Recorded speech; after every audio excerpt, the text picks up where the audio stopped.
Então aqui eu vou fazer o exemplo da ordem de serviço. Essa aqui é a tela, eu entrei pelo atalho mesmo. Então aqui eu consigo informar o cliente.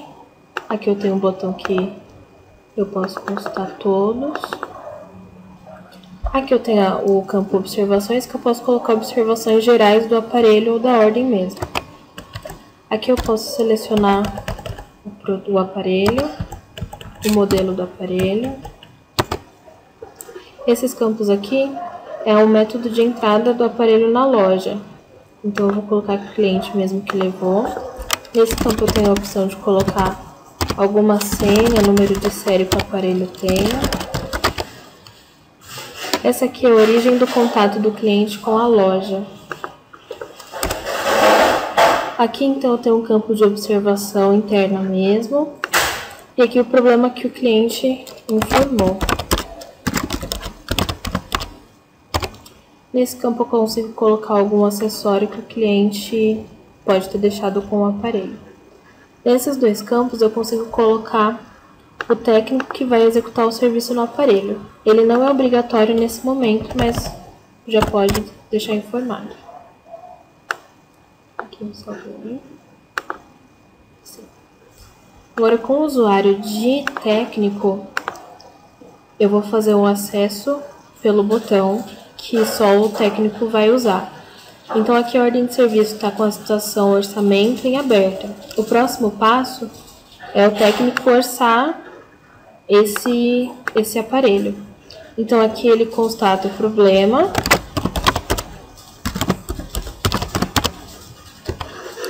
E ele já pode informar os itens que vão ser usados para essa manutenção. Aqui eu posso colocar algum. E aqui eu também tenho a opção de procurar algum item. É por aqui. Também aparece essa tela de consulta para mim. Vou deixar com isso.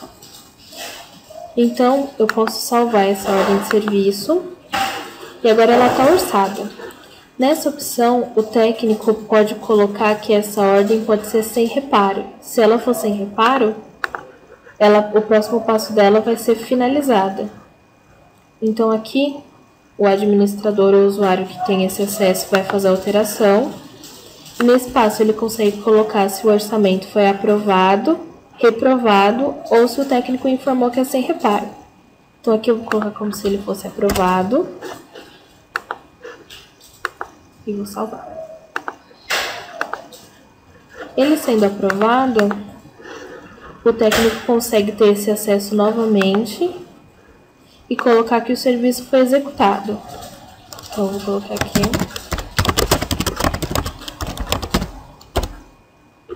Quando ele salvar, então, essa ordem de serviço agora está como pronta. E o próximo passo dela é a finalização. Aqui, ela ficou como pronta. E o próximo passo é a entrega para o cliente e as informações do financeiro. Então, com esse botão aqui eu consigo finalizar. E aqui eu informo que ela foi entregue ao cliente. Venho aqui nessa aba e aqui eu consigo informar as formas de pagamento. A condição de pagamento eu vou colocar a mesma coisa. E o valor. Aqui esse valor é editável porque, por exemplo, a forma de pagamento pode ser... A condição de pagamento, quer dizer, pode ser 2 vezes. Então, eu posso dividir esse valor N vezes que eu for colocar na condição. Aqui eu salvo. Então, salvando, ela foi finalizada e entregue ao cliente. Nesse botão aqui, eu tenho a opção de imprimir a ordem. E aqui eu consigo uma via para o cliente e uma via para a loja. Essa aqui é a via do cliente. Então aqui eu tenho a assinatura. E quando essa tela é fechada, abre a tela com a via interna.